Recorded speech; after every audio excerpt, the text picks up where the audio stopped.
Okay, so let's get this Vorlauf started.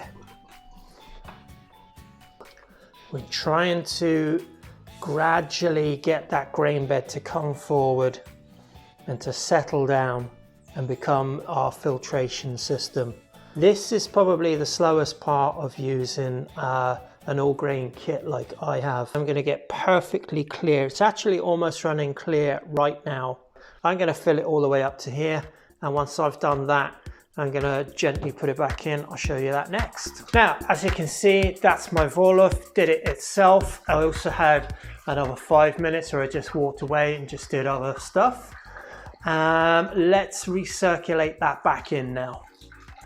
So just using the back of my mash paddle there, very carefully, just going to get a bit in, splashing it about and just dropping it gently back into the mash. We want to have as good a filtration system as we can make with the grain bed. And the reason for that is that we want none of the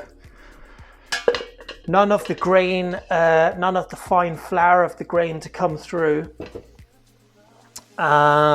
into our kettle. That will add more tannins and more polyphenols to the end beer. We don't want that, we don't need that. So I'm just going to pop this lid back on, and now I'm going to start my Lauter. Okay, so just starting the Lauter, very easy. Turn it on slowly to begin with. Give it about 4 or 5 minutes, just like that. It'll help in the end, because the end result of you spending a bit more time here, just letting it out slowly, is that you will have a much finer grain bed to work with. And that will make your beer a lot less prone to protein haze, and a lot less tannins, a lot less polyphenols in your beer. So this is a vital step, especially if you're using this type of equipment, but also when you're using any type of setup. You'll want to just be very careful about how you extract your wort and separate it from your grains. That's about the absolute maximum that I want to do. So I've got another 5 minutes now where I can just wander off. And then I'm going to increase this a little bit and a little bit. And gradually we're going to get most of that wort back out there. And then I'm going to set up a little station where I can take a pre-boil first running gravity reading. Okay.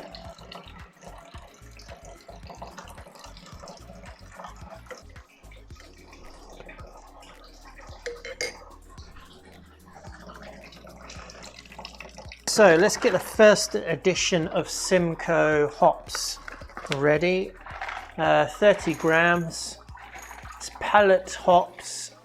We've got our hop bag in our sanitizer bucket. It's just in there for safekeeping. 30 grams, there we go. That's going to give us our bittering addition. I've just propped up the back very, very gently and very carefully. I just slid in a little towel under the back here, and that is going to give me just a little bit extra off on the first run-ins. We are just about 10 litres now, so it's exactly on par for what I thought I'd get. I might even get 10.5 litres out of this. We'll see, it's probably just going to die off any second now. Sparge water is absolutely bang on ready. Let's see what we are. I'm looking for 85. We are 78, 80, 81. We are 82 degrees, and in about 3 or 4 more minutes, that's going to be up to 85. And that is going to be perfect for me to just get that in there, and another 15 minutes and the same Vorlauf recirculation. Same thing again, and the same thing again when I pour out when I lauter off the wort from the grain. And that's going to give me the highest quality grain going into my brewing kettle. So I think the takeaway that I'm trying to get across here is spend a bit of time on this process here, even though it may seem really slow and laborious. You don't want to come out at the end of this with an astringent brew. And look, I'm right at the end there now.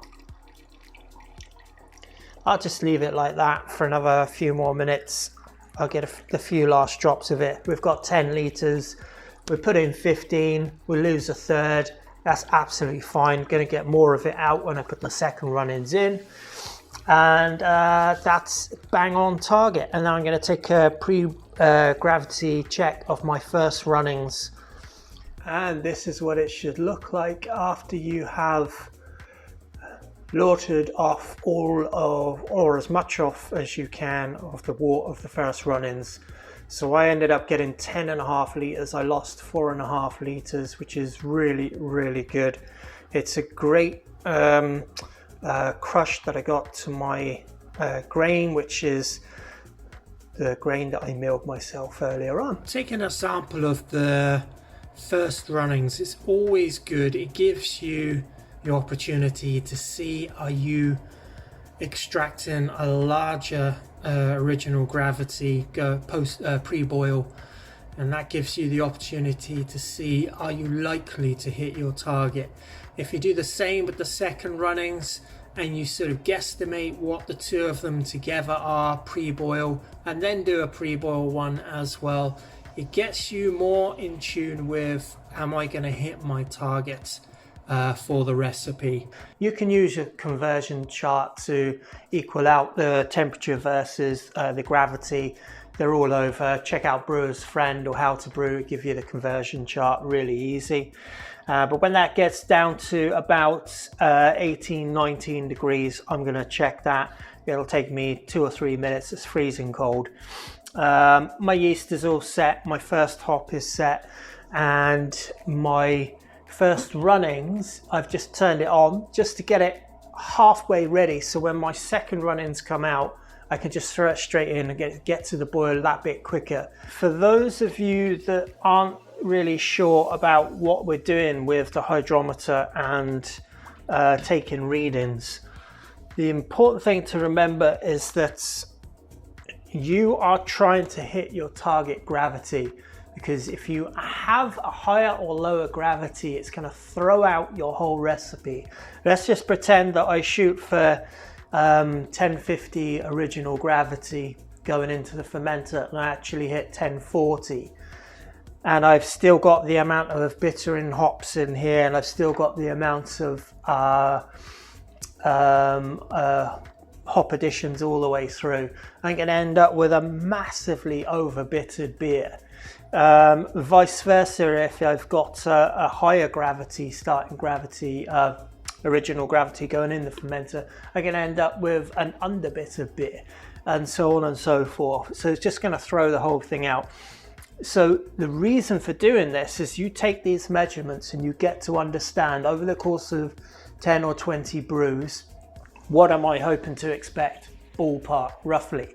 That gives you the option then to manipulate this brew over here by adding in more water or putting in less water, reducing it a little bit more, basically boiling it out, or reducing some of your hops if you don't hit quite the gravity you're expecting. So it's quite important that you get used to taking these gravities. I'm not going to throw this away, by the way. I'm going to throw it straight back in because that's that, you know, ends up affecting your original gravity going in your fermenter.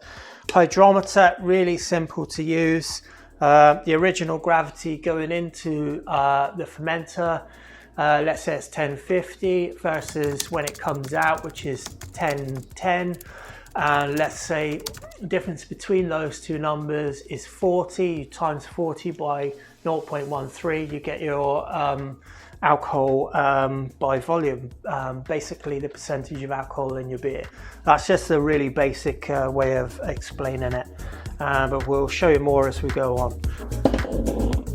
Okay, so next up, I'm putting in the second run-ins of water. This is my sparge water. I can see some bicarbonate on the top. I got rid of as much as I could, but it just keeps coming back, which is a bit of a worry, but I've got rid of as much as I can. We're just gonna have to see, and maybe this is a brew that I learned a little bit about water chemistry on. My Sparge water is 84 degrees. That is going to give me 74 degrees Celsius going into the mash tun. I can see my element is caked in more bicarbonate as well. So a little bit concerning, but not much I can do about that now. I can certainly learn from it. Now we've got most of it out, I can just get the rest of it in there. Obviously, you want to be super careful to shut off the valve so that you're not throwing a load of wort and grain into your bucket. Now, normally what I would do at this point is I would pour in my first runnings wort straight into the brewing kettle, but before I do that, I am going to do something else, which is, this is why I have towels absolutely everywhere. I'm going to undo the elements and I'm going to clean all of that off of my element, because I definitely do not want to brew with that caked in onto the element. It's going to burn my worts and I don't want that. Okay, now my element is clean and my wort is going to go straight into here. Make sure the lever is off. Smells fantastic, by the way. And I am going to just quickly give my mash a stir. It's been in, I'm mindful that I wasted a bit of time cleaning the element. So I'm going to give this a quick stir and I'm going to give it 10 or 12 minutes from here. I don't want to risk bringing in any of the tannins, but it's looking good. The colour is looking really good. Back in 12 minutes. And I can slowly turn this one on as well. This is about 70 degrees. Doesn't hurt to turn on the element of this, and while you're lautering off that, this is coming up to temperature. Just helps drop a bit of time on your brew day. Okay, so for the yeast, simple. I've got my USO5, it's an IPA. I want a clean fermentation, clean, and it attenuates really well. So that's why we're using that. I've got my bucket down here. You can't see that, hold on. That's my sanitizer bucket that I made last night. Got all my little fiddly bits in it. Just cleaning off my scissors to have them ready. Pop them there. Have my yeast, throw that in there as well. And I have on top of that, I have my thermometer. Just do a quick check now of the temperature of the water.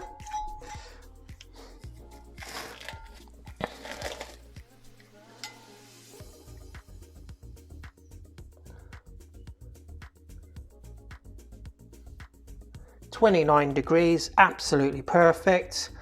So that was sanitized going in.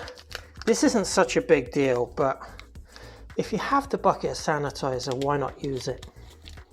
USO5, get it all in there.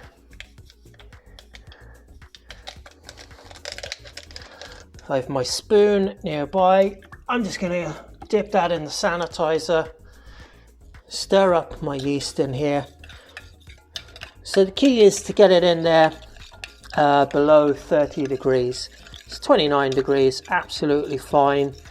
And it's been out overnight, so the yeast has had time to acclimatize. Try not to leave any yeast up the side of it, because the more yeast cells you have going into your worts before you put it in your fermenter, the healthier your fermentation will be. So get all that yeast off the side, don't waste any of that. Pop the lid back on and let the yeast start coming alive, awakening. That's your yeast ready, then you start your Vorlauf. Right, that's going to wrap it up for part 5. In part 6, we're going to get the rest of that wort into the boiler. We're going to keep taking gravity readings as we go. We're going to get the boil on, the hops hops in, and we are going to be making a bit of bread with some of that spent grain, and hopefully we will get to the point where we're chilling down the beer, ready to go in the fermenter and ready to get fermenting in the fridge. So that's up in part 6. Give me a subscribe if you haven't already. If you're enjoying these videos, feel free to share the content out on social media, anywhere. As much people as I can get to watch these videos is good for me, and it's good for, you know, new home brewers and brewers out there, fellow brewers who also want to see how other people are doing it with their setup. It would mean the world to me if you just give it a like and subscribe and share the content out. Yeah, so cheers, Slancher, and it's on to the next one. Bye bye.